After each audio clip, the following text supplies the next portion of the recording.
kuni veerandfinaalini võib ikkagi öelda, et loosiõnn soosis meid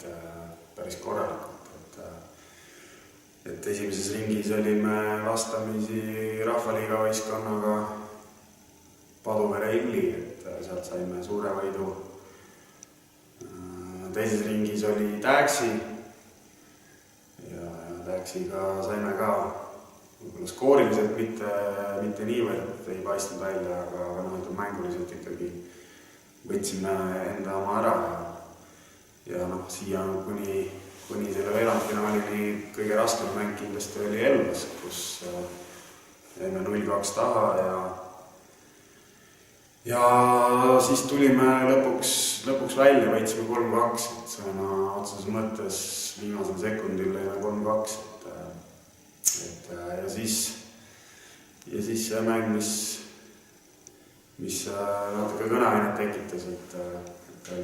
käisime Narvas ja ei mänginud ja lõpuks kui ära mängisime, siis 11-0 võitsime, ka Rahvaliiga võistkonda, aga nüüd veerandfinaal Paidega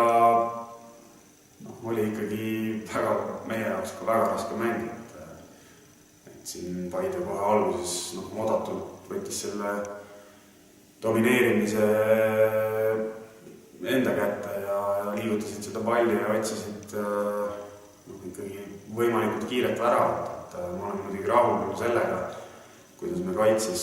esimesed pool tundi mängisime. Et loomulikult tuli sisse seal ka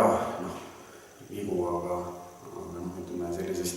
igapäevasest või iganädalasest mängutempost oli ikkagi natukene kõrgem see kogu mängutempo seal veerandfinaalis ja siis need 7-8 minutit, mille jooksul ikkagi Paide selle mängu enda kasuks ka skooriliselt ära otsustas, et ütleme sealt edasi läks juba selliseks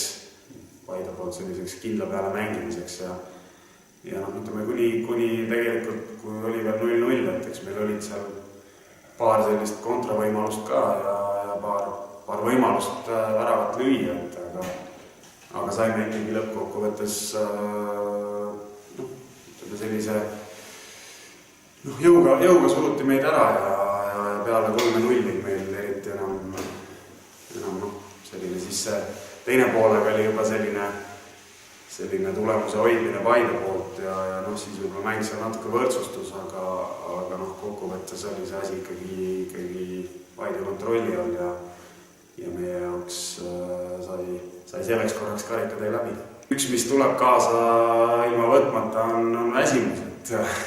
2 puhkepäeva, aga kindlasti ma ütlesin ka peale mängu mängijatele, et ütleme selle tempoga vahel on vaja kaitses ka meie enda liigas mängida nii kompaktselt ja võidelda ja nii, et tõesti viimase hingetõmbeni, et kui me selle suudame üle kanda enda liigamängudesse, siis meil on kindlasti